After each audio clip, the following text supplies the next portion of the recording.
Computer. So today will be a relatively short presentation, just some updates before the long weekend. And well, this is me. This is that everything is posted on YouTube and on GitHub, the slides, so you can find me there. Okay, some random news. So first of all, about OpenAI. OpenAI announced enterprise service. And this is a very big deal because many people, many businesses, I would say, didn't want to use OpenAI because in their small print, they were saying that they have the right to use all the information, all the chats to train and improve their models. And it's basically meant that they can put it on advertising during Super Bowl, like whatever. But now they actually provide enterprise grade privacy, and it's done with Microsoft. So this is a good thing. I will talk about it a little bit later, but this kind of changes the territory in a big way. So Microsoft OpenAI service, same price as OpenAI because all OpenAI runs on Microsoft, apparently. Well, we wait for Apple iPhone and also A16 chip on 3 nanometer technology, so M3 chips on Macs, maybe in October. Like I really looking forward to that. Now, Hugging Face on July 16th, they had 346 entries for the large language model leaderboard. Today I checked, it's 1245. So it's what, like 4 times, 3 times, whatever, growth, and both in quality. And this is all open source models. I mean, this is a great progress, very fast progress. Google added the SGE to Google search. I don't know if you've seen it, like let's ask something, what is LLM? And you see it's generating here kind of like a chat GPT thingy. So very useful, I use it all the time, really like it. Hugging Face has written a new machine learning framework completely in Rust. It's open source, it's functional, so you can start using it if you like Rust. Andrew Ng, I highly recommend everybody to listen to this video. It was 2 days ago. Andrew Ng, you know, he's a famous person, former Stanford professor, creator of Coursera, and now he has like a cookie cutter method to create AI startups, which he describes. So what he was explaining with this graph was that there were certain places where you can develop something and then use it in like millions, billions of dollars or clicks or whatever. Like for example, advertising. So you can use hundreds of thousands of developers, develop something. And Alec, please mute yourself. And then how I hide it? Okay, and then use it in multiple places, right? But then there is a long tail where you don't have enough data and you cannot justify using like thousands of programmers to solve the problem. But now with AI can actually help you to solve the problem cost effectively, and suddenly projects which were not like feasible, now they're feasible. And he was explaining, well, step by step, how you create a startup. And he created multiple startups like that. Well, the key idea, of course, is just find somebody who knows the specific domain and has an idea, but he doesn't know how to implement it. And you come with your knowledge of machine learning, AI, and create a startup. So he gave some good examples. Okay, so this is about ChatGPT Enterprise. Again, it's basically Microsoft Azure system with how they protect their users, how they protect their data, and the prices for Azure OpenAI services are not known yet. But interesting thing about this, so first of all, they give unlimited access to ChatGPT quality model. It works twice faster. I think they put it on new H100 servers. The reason why I think, because when you talk to ChatGPT, you actually talk to just one server at a time, one request, one server. And how they make it 2 times faster? Well, because the new H100 video cards are exactly twice faster than the previous A100 on which the model actually was trained. They have code interpreter, they have longer input output, so you can feed it 50 pages at once, which is great. You can create shareable templates within organization, so you create certain useful workflows, and they give you free credits to use APIs and whatever. So it's a good thing for a company which has money. This may be like the best solution ever. uh, okay, prices are the same, right? I told all that. Now the leaderboard I already mentioned, they went to 1245 entries, and all the top entries are llama based, which is from Meta, from Facebook. So the very top positions are 70 billion parameters, 16-bit. But then as you go deeper and deeper and deeper, you will see other models. What's interesting that Falcon, like in the middle of July, this model was on number 1. Now it is on 183rd place. Interesting. And you see the quality grew quite substantially. Okay, I got really interested about what ChatGPT is actually using, what kind of servers, how many GPUs, how much memory, how much video memory, and so on, so on. And I found some good sources about it. So to give you a little bit of idea, what they're running, well, most of it currently is NVIDIA A100 GPUs with 80 gigabyte of memory. The average price of this kind of video card is about $18,000 on eBay if you like search for them. So it's about 145,000 just for the GPUs. But then they have the motherboard, then they have 2 CPUs, each one is maybe $5,000. They have a lot of RAM. So the system memory should be at least the same as video, but better if it is more, like twice more. So we're talking about 640 gigabytes, or like twice, it will be more than terabyte of video memory. Storage, you need at least no, they don't have one, they have like 4 or 8 terabytes SSDs. Power supply, each board here can generate 500 watts. So you're talking about 4 kilowatts for 8 boards, plus you have 2 CPUs, and so it's 5 kilowatts or maybe more. So there is a good video, and there are some links here which shows. Now this is one architecture. This is what Azure OpenAI are using, right? Google has completely different architecture. They use pods which are made of TPUs, tensor processing units. And each one of these TPUs has 32 gigabytes of memory, but one pod consists of more than 4,000 TPUs. So it results in like 131,000 gigabytes. So 131 terabytes of video memory. Well, we call it's not video because they're not actually designed as video cards. They're designed to do matrix operations, tensor operations. That's why I called TPUs, right? So this is much more than what we have here on Azure on OpenAI side. And then, of course, there is another technology, Cerebras, which creates these huge chips, like 12 by 12 inches, and they have trillions of transistors, and they're like 1,000 times more memory than in NVIDIA. The point is, you can take not just the model, you can take the whole raw data on which the model was trained, and you can put it in memory in one system. Like the progress is amazing. This is a very good video which I recommend. It's a deep dive into AI hardware of ChatGPT. So the author goes into the history, how they started training the GPT-3 when the only GPU they had was V100 or Volta architecture. And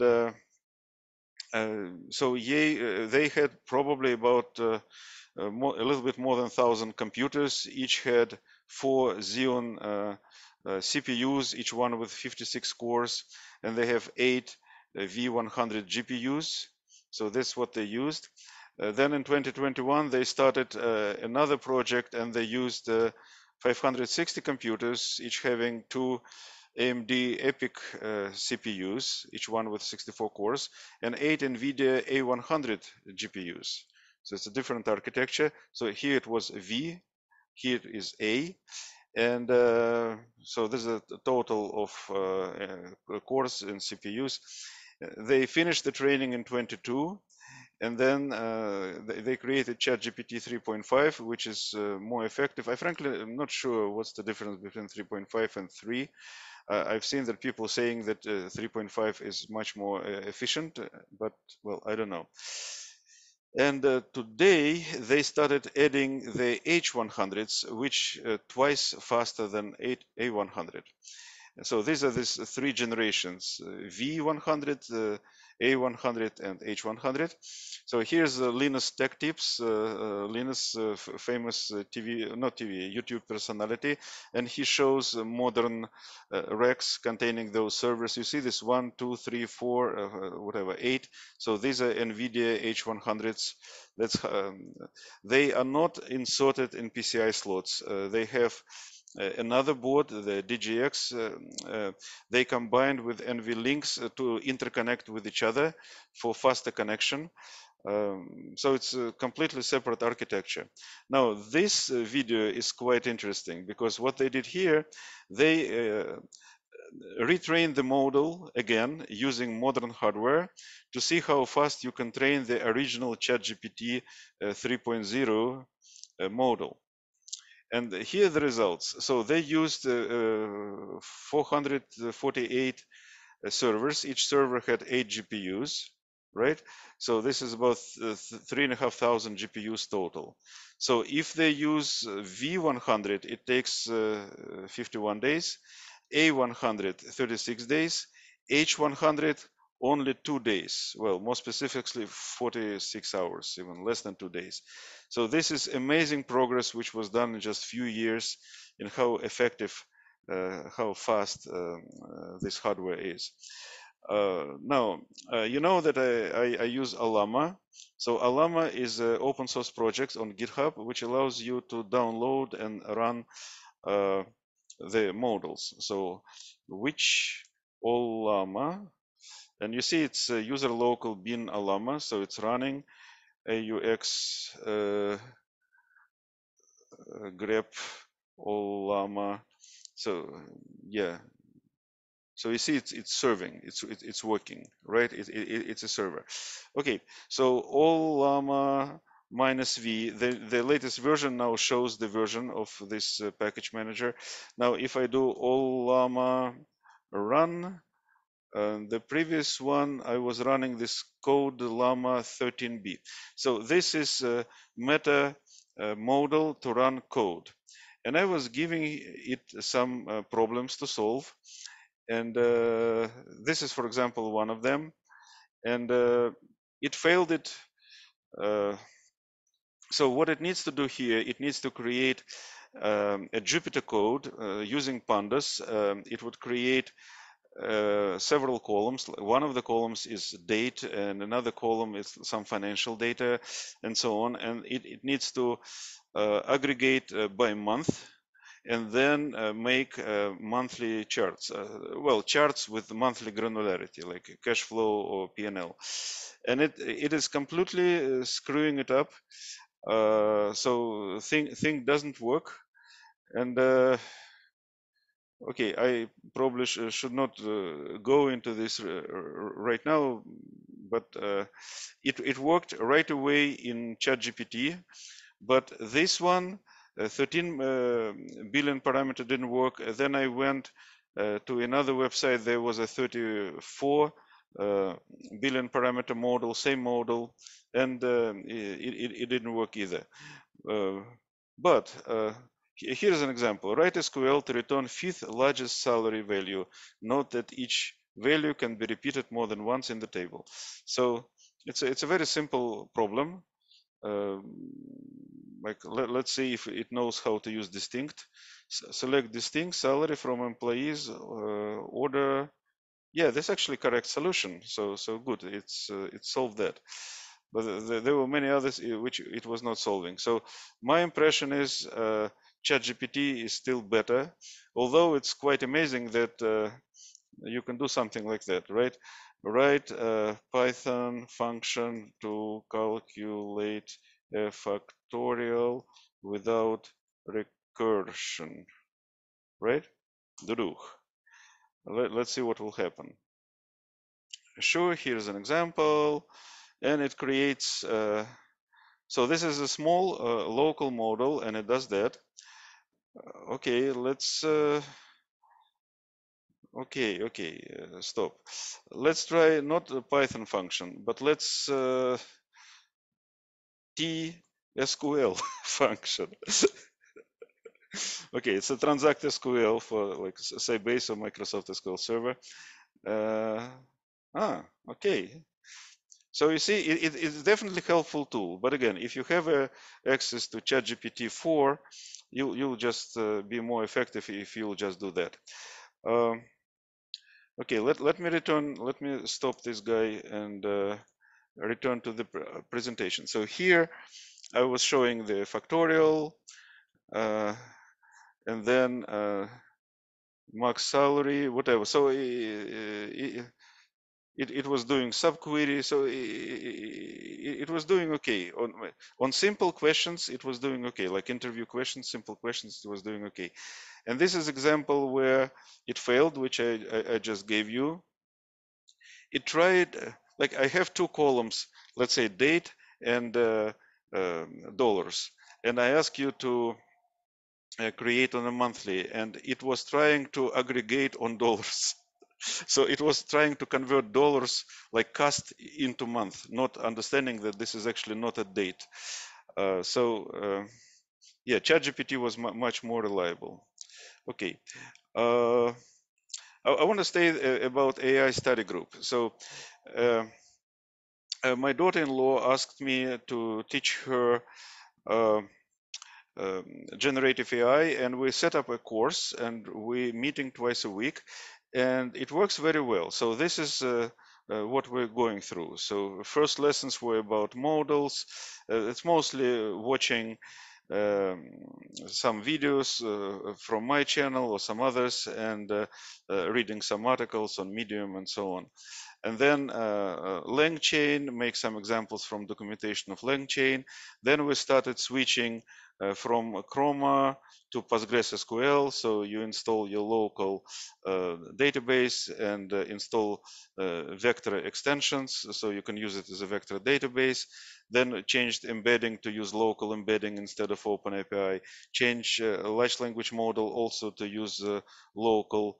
And as a result, we're here, so where we have a total like cognitive search system, but it's completely local, and it can run on a laptop, which is great.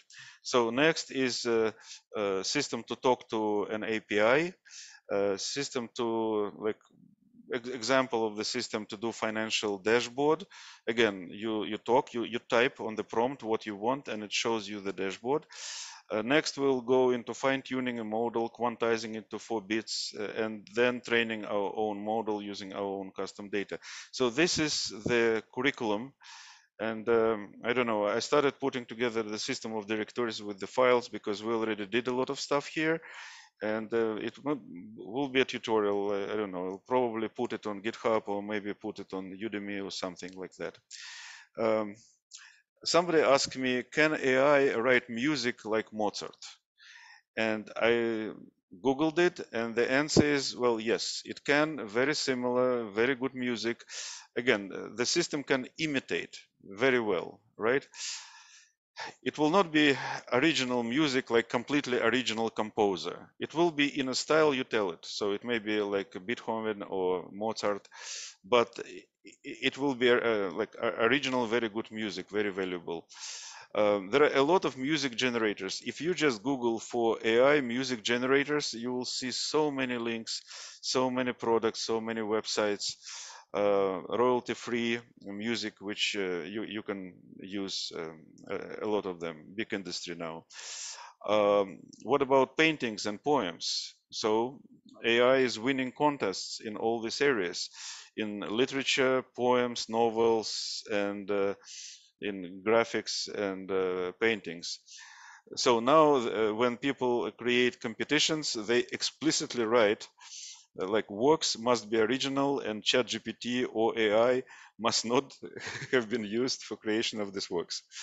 So interesting, but looks like AI has already won against humans in you don't know chess and Go and whatever, and now it does the same in the art. And that's it for today. I'll stop recording